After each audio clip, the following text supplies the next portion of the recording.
हम लोग बायोइन्फॉर्मेटिक्स की डिफरेंट डेफिनेशंस पर गौर कर रहे थे। अब हमें थोड़ा सा ये चाहिए कि हम ये देखें कि बायोइन्फॉर्मेटिक्स को डिफरेंशिएट करें इससे रेलिवेंट फील्ड से।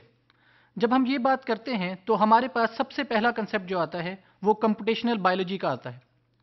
अगर मैं आपसे कहूँ कंप्यूटेशनल बायोलॉजी को डिफाइन करें तो वो डेफिनेशन कुछ इस तरह से होगी। Computation computational biology is application of computing to biology, which is of course a very broad definition, but it is oftenly used with bioinformatics. Second one is biometry. Biometry again is the statistical analysis of biological data. What we understand by statistical analysis में हम ये देखते हैं कि हम using concepts from statistics कैसे biological data को understand कर सकते हैं। जब हम स्टैट्स की बात करते हैं तो हमें ट्रेनिंग डाटा चाहिए होता है, टेस्टिंग डाटा चाहिए होता है, सम इवैल्यूएशन मैकेनिज्म चाहिए होता है। ये वो मेजर एरियाज हैं जो हमें स्टैट्स के लिए चाहिए। अब हम बायोमेट्री में ये देखते हैं कि इन सिंपल कंसेप्ट्स को यूज़ करते हुए हम कैसे बायोलॉजिकल डाटा को एनालाइज कर सकते हैं। Similarly there are several other fields such as biophysics.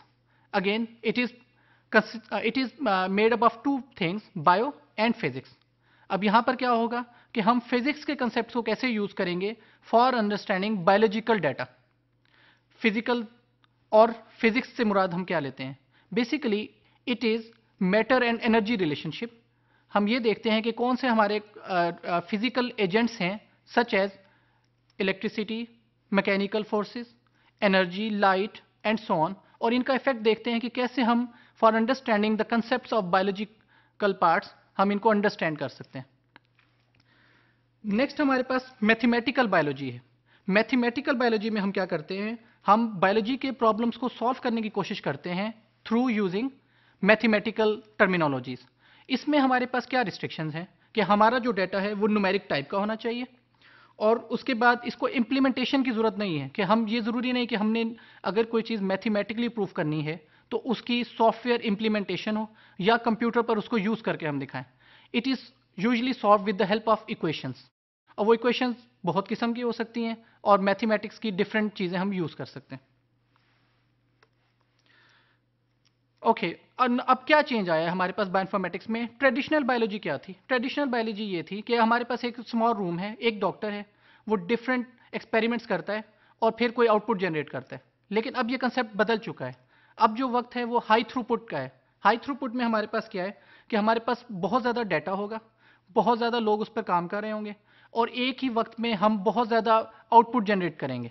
Instead of working on simple one problem, हम बहुत सारे प्रॉब्लम्स पे पैरेलल काम करते हैं। What is not bioinformatics? अब कौन से ऐसे फील्ड हैं जो बायोइन्फॉर्मेटिक्स नहीं है? अभी हमने पिछली कुछ स्लाइड्स में ये देखा कि कौन से ऐसे फील्ड्स हैं जो बायोइन्फॉर्मेटिक्स से डायरेक्टली रिलेट करते हैं। अब बास डेफिनेशंस अगेन, क्योंकि मैंने स्टार्ट में बताया था कि देयर आर 43,000 डेफिनेशंस। अब कौन सी ऐसी डेफिनेशंस हैं जिनको हम कह सकते हैं कि no they are not bioinformatics? Some of them are biologically inspired computation such as genetic algorithms and neural networks. ये क्या चीज़ है? अगर हम ऐसे एल्गोरिदम जो हमने बायोलॉजी कंसेप्ट को यूज़ किए हुए हों और सॉल्व कर रहे हों ऐसे प्रॉब्लम्स जो बायो से रेलिवेंट ना हो या बायोलॉजी से रेलिवेंट ना हो, तो वो under the umbrella of bioinformatics नहीं आएंगे। फॉर एग्जाम्पल, अगर हम कोई ऐसा एल्गोरिदम यूज़ कर रहे हैं जो हम टेक्स्ट क्लासिफिकेशन के लिए यूज़ कर रहे हैं, स्पीच अंडरस्टैंडिंग के लिए यूज़ कर रहे हैं, इमेज अंडरस्टैंडिंग के लिए यूज़ कर रहे हैं, और वो डायरेक्टली बायोलॉजिकल डाटा से रेलिवेंट नहीं है, तो that would not be part of bioinformatics. Although again, अगर वही एल्गोरिदम्स हम बायोलॉजिकल डाटा के लिए यूज़ करें then they will be bioinformatics. एक कॉमन टर्म यूज होती है DNA computing. What is DNA computing? Is it part of bioinformatics or no? मैं थोड़ा सा इस पर लाइट डालूंगा, बाकी आप लोगों ने इसको सर्च करना है और कोशिश करनी है कि फाइंड आउट करें डिफरेंसेस कि is it a bioinformatics field और नो। फॉर एग्जाम्पल, कॉमन सी डेफिनेशन जो हम डीएनए कंप्यूटिंग के लिए यूज करते हैं वो हम ये कहते हैं कि use of DNA and biological concepts to solve some problem. It is basically analogous to using silicon based computers. जो हम कॉमनली यूज कंप्यूटर्स यूज कर रहे हैं उनको यूज करते हुए कोई हम मैकेनिज्म अगर सॉल्व करें तो वो कंप्यूटेशन होती है। इसी तरह अगर हम सिलिकॉन बेस्ड कंप्यूटर की बजाय एक ऐसा कंप्यूटर बनाएं जो डीएनए को, बायोकेमिस्ट्री को और बायोलॉजिकल कंसेप्ट्स को यूज करता हुआ हमारे कंप्यूटेशनल प्रॉब्लम्स को सॉल्व करे, तो वो डीएनए कंप्यूटिंग होगी। इसी तरह एक डेफिनेशन हमने यहां पे शो की कि I do not think that all biological computation is bioinformatics, such as mathematical modelling is not bioinformatics even when connected with biological related properties. इसके लिए हमने कौन सा वर्ड यूज किया है, ये आप लोग आंसर दे भी सकते हैं और मैंने प्रीवियस स्लाइड्स में बताया भी है।